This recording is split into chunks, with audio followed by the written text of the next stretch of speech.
streaming live, tackling the topics everyone's talking about online. Share, engage, interact. This is Newsfeed Now. Hey, it is a good Thursday. Welcome into Newsfeed Now. I am your host over the next 20 minutes, Aaron Nolan. And look, I understand what today is. Today is all about pieces of paper sitting behind computer screens and you're reading brackets, right? That's all you're trying to do. The first game is in 20 minutes, so give me 20 minutes and we're going to get through 4 of the hottest stories trending right now all across the southern United States. Now, you guys have heard me say it before, and I'll say it again. Cancer is not fair. It does not pick and choose. Cancer simply sucks. But in that disease, sometimes you can find hope. This next story out of Texas is one that shows us that cancer is not an excuse to stop living. It may limit you, but it can't stop you from realizing your dreams. And even those dreams that aren't about yourself, those dreams that are about the loved ones in your lives and them succeeding. My Owens has more on a unique graduation ceremony caused by cancer. Today I got to graduate. Cap and gown, her mother by her side, her father wheeled in for the ceremony. Pretend graduate in front of my dad because my dad always wanted to see me graduate before he died. Her dad, Mark Patterson, dying from stage 4 cancer. Which it really broke our hearts, but we went to the doctor. They had a surgery that they can do for him. It was a battle the family thought was over. Then he was in the hospital 3 months and he was cancer free. And we thought that he had beaten it.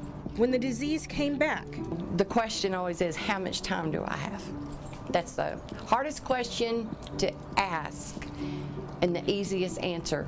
We don't know. The doctor asked a question. What is your goal? And he broke down and he started crying. He said, I just want to see my baby graduate. As Christian Patterson imitated the ceremony in May, friends and family sat and watched a father and daughter bond, not created by blood, but by love.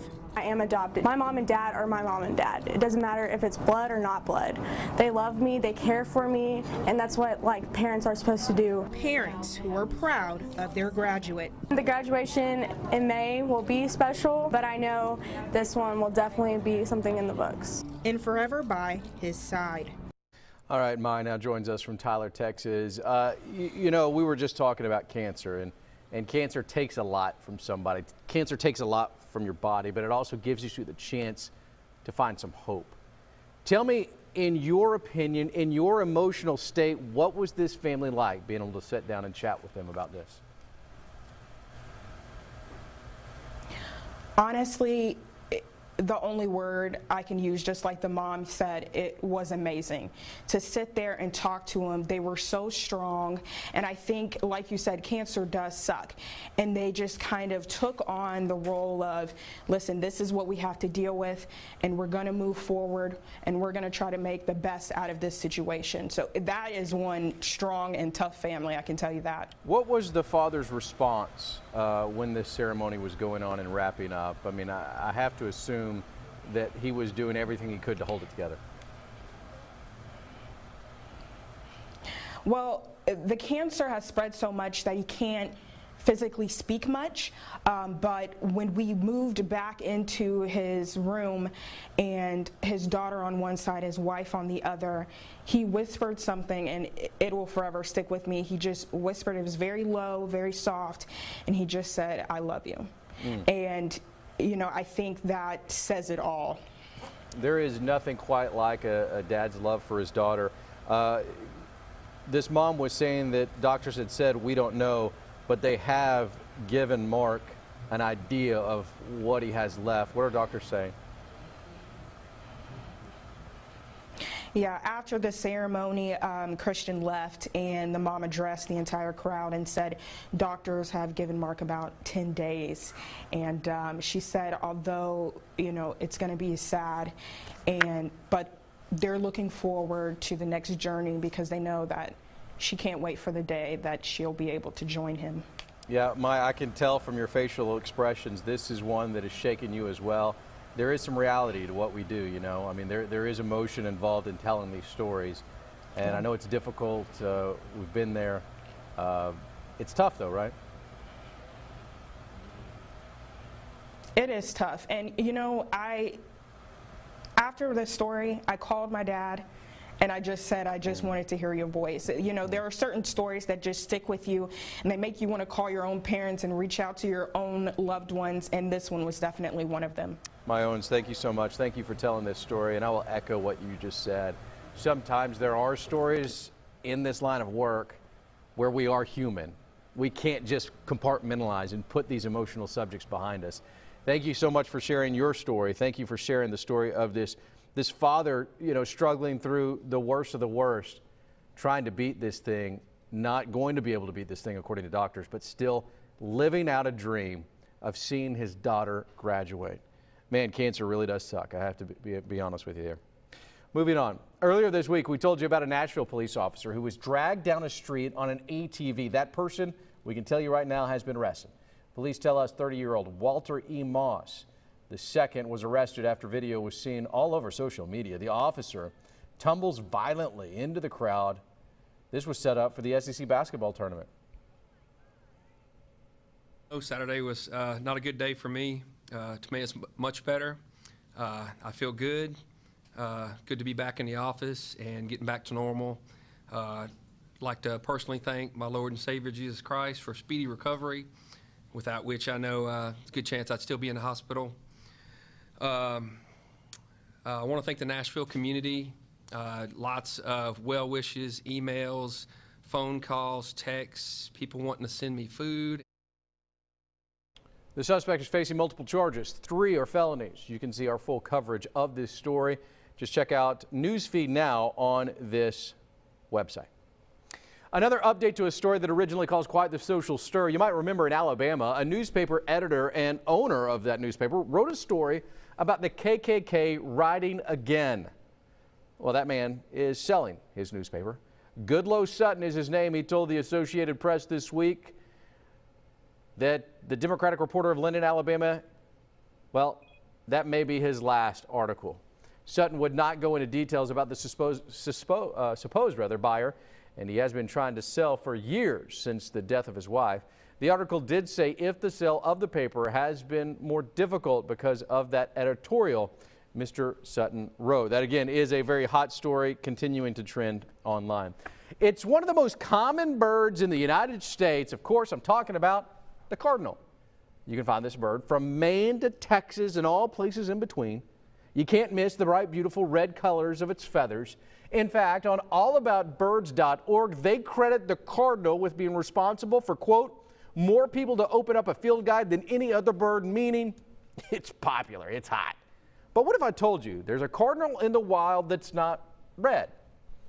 National Geographic calls the yellow cardinal 1 in a million, and it was spotted recently in Alabama. Danta Winner has been on the bird watch. She has more.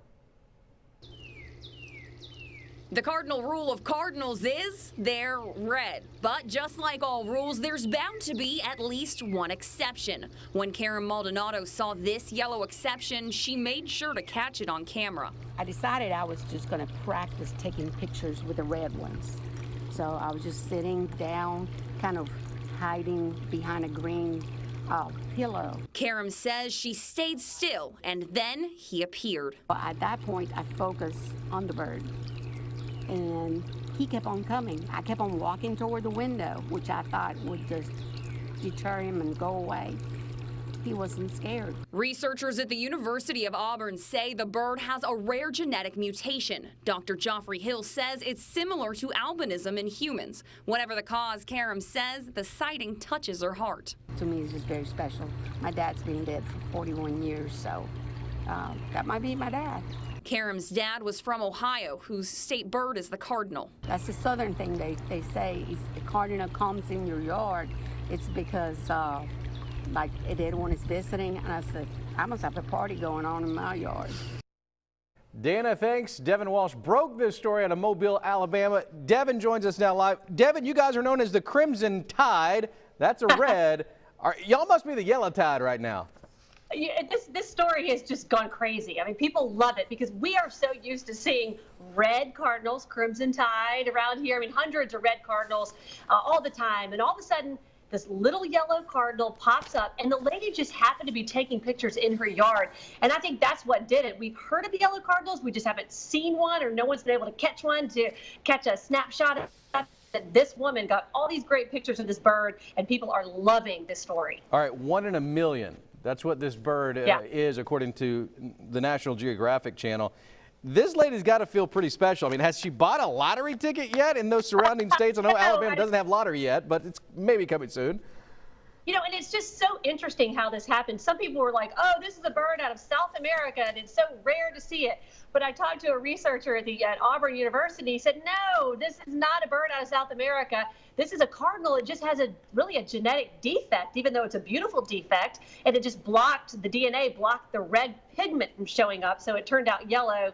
And that's why it's so rare. It's really interesting. So the male cardinal is red. Is this a male bird here? No. Okay. Well, we don't know. I mean, the female is brown. We don't know. I mean, they haven't captured one. They haven't gotten close enough to it. But the researcher said it's interesting because he doesn't think the other cardinals that are red will like this bird because they don't like typically birds that are the wrong color of the species. So he thinks it's probably an outcast, which is kind of a weird thought of a bird being an outcast. Hey, look, the St. Louis Cardinals are a very popular baseball team. I think for one game and one game only, maybe they should come down to Mobile and only wear yellow uniforms. That would be sweet. Oh, it would be so sweet. They'd be so popular down here if they did that. I think so, too. All right, thank you so much. Good to see you. We appreciate you taking the time. All right, you too. All right, real quick, I'm going to show you that yellow bird over here. I've got it pulled up on my computer here. I want to see one of these yellow cardinals. This thing is amazing. I mean, look at all the different ones. All right, so here it is up against a red one. We've got to think, looks like Jeremy Black took this picture. That is a really cool difference between those two birds, right? That's awesome. All right, moving on. From laptops to cell phones to tablets to virtual reality, technology keeps growing at a warp speed. I mean, you're watching news right now from your phone, right? I mean, at least that's the idea on Newsfeed Now. Happening now in Kansas, though, one developer is trying to use VR in a way others haven't. It gives users the chance to watch sports in a brand new way. Here's Mackenzie Davis. Living that dream. Austin Wright is changing the game. The hockey game, that is. Being able to launch this company in my hometown is awesome. In January, Austin started his company Experience FPV, and it's definitely an experience. Meaning through these goggles, people can see real-time action. It really makes you feel like you're on the ice. No! Austin teamed up with the Topeka Pilots to bring this entertainment to the games, giving people his goggles to see exactly what the players see in real time. Yeah, that's great! But not only is this making the game more interesting, it's helping bring in new fans who may not even be interested in hockey. What Austin is doing is really providing a high-tech, interactive look at the game of hockey. And if we can get fans to look at that aspect of it, I think it's going to be a great thing for them, and it's going to be a great thing for the game of hockey. And some see Austin's company as a chance to keep Topeka more exciting. I mean, it's been smooth sailing, really, and Austin's been amazing to work with. I mean, that guy's like no one I've ever met. But Austin sees this chance as an opportunity outside of the ice rink. There's a lot of really exciting things going on in Topeka, downtown, the hotel, out in southwest Topeka. I think it's good for the whole city. I think entrepreneurship is what makes the world go round. So I'm so excited to be a part of the whole Topeka movement. It's really an honor. Changing the game of hockey, one experience at a time. All right, Mackenzie joins us now from Topeka. Mackenzie, this is a really cool idea. Any idea, will this go further than hockey? I mean, you know, I've been to a couple of Olympic games now. The Olympics would be a really cool place to be able to watch this in VR. Oh man, how cool that would be. Austin, he has a goal of at least, you know, maybe Netflix picking this up or even wanting to take it to a concert. He said that he was at a Q&A at one of the colleges here at Washburn University, and a student said, hey, what about, you know, doing this at concerts at one of our local venues, so, you know, people who have to buy the nosebleed tickets can actually see. And so he's just taking one step at a time, but he really does, you know, he wants to help, you know, people see concerts better just from these goggles. So hopefully it picks up somewhere. All right, so how much damage is done? I mean, these things are not indestructible, and hockey is a very violent sport. Does he lose a few of these a game? So the goggles are actually just for the people in the audience, whereas the players, they have a tiny little camera on top of their helmet. So in the package, if you saw, a ref and a hockey player actually collided, and the camera fell off. And so luckily it's padded, so it has a little bit of a, it's prepared for those indestructive moments. So Mackenzie, did you try them on? I did try on the goggles. Yeah. They are very dark when there is nothing going on, so it kind of freaks me out a little bit, but I didn't get to see them while, you know, they were in action since there wasn't a game going, but I can only imagine just how great they are. Okay, so this, real quick before you go, this is not recorded. This is actually live VR. You were actually at a game, watching the game, and experiencing the game like you were on the field of play, or in this case, on the ice in play. Yes. So it's not recorded at all. The second the camera turns on and the people put the helmets on and the goggles, real time. It is, I think maybe a second delay, but it is right away. You can see exactly what's going on. All right, Mackenzie, thank you so much. Maybe we'll do VR one day of Newsfeed Now, and you're on the story if we do it. Thanks for taking the time out of Topeka. Thank you. All right, have a good day. Hey, it's one of the biggest days of the year in the sports world right now. Tip-off happening in just a moment. The NCAA tournament in round 1. It's going to be exciting. But in a few weeks, the eyes of the sporting world will turn to the NFL draft. The best of the best in college football will get the chance to be paid to play the game as the draft heads to Nashville. As far as fans, well, they show up to these events as well. At least 300,000 people are expected to pack out Music City on the last weekend in April for this premier event. From a player's perspective, it can be on Mars. It really doesn't matter where it is. You're really just looking at a time where you're celebrating coming into the NFL, fulfilling a childhood dream for many. It could be life-changing for some. It's a wonderful time just to reflect back and to share with your family on what you had to go through to accomplish this. And it's always this. It's not the end. It's only the beginning. All right, that is Eddie George. Eddie George is one great Tennessee Titan. I guess was he a Tennessee Oiler, Sherry, when he was playing? I think he was an Oiler, yeah. I think so, yeah. All right, so the NFL draft coming to Nashville. This is pretty cool. This is amazing. It was really amazing having Eddie George here yesterday. You should have seen everybody lining up to get pictures with him. Without a doubt. But yeah, you know, this is happening at the end of April, and Aaron, you should see the excitement already mounting up to this. This is supposed to be the biggest event that Nashville has ever had. And you have CMA Fest, you have so many huge events, so you can imagine the caliber of what's going to happen here at the end of April. All right, so Nashville is one of those cities right now that is an it city. Everything that I've seen, Nashville is growing and booming in the right direction. How does having the NFL draft really continue to cultivate what you guys are doing there?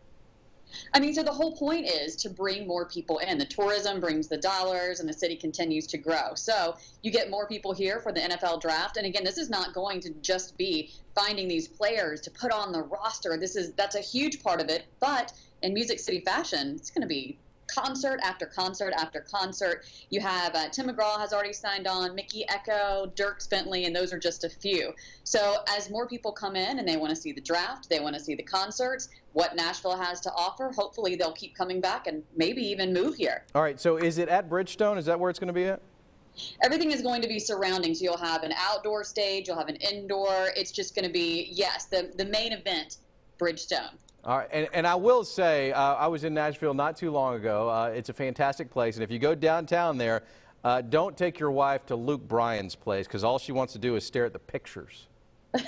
Or, hey, you never know when Luke Bryan's going to pop in either. It's happened. My wife doesn't need to hear that. I don't need to go down to Luke Bryan's and just see Luke Bryan shake his country thing. I mean, come on. But I'm assuming a lot of those country folks are going to show up. This is not going to be just a football festival. There's going to be enough music involved that it's going to be fun for all ages and really everybody in the family. It is. You know, city leaders really want this to be a family event, so bring your wife, bring your kids down, and just have a ball with football and music. And, of course, all of the great food you have in the downtown area. You have it made. Absolutely. I agree with that. I love Nashville. Sheriff Lombard, thank you so much. We appreciate you taking the time. It will be a party, but I will warn you. I was in Luke Bryan's bar, and we were about to leave. We had just been there, maybe eating a bite, and my wife was just sitting there, and all she wants to do is look at the pictures. He wears his pants too tight. Cher's laughing at me, but he wears his pants too tight. That's all the time we have for this edition of News Feed Now. Very quickly give you an update of the basketball game going on right now. The first game of the NCAA tournament, Louisville 2, Minnesota 1. All right, that's 20 minutes. Go watch the basketball. We'll see you right back here on News Feed Now on a Finally Friday. See you, folks.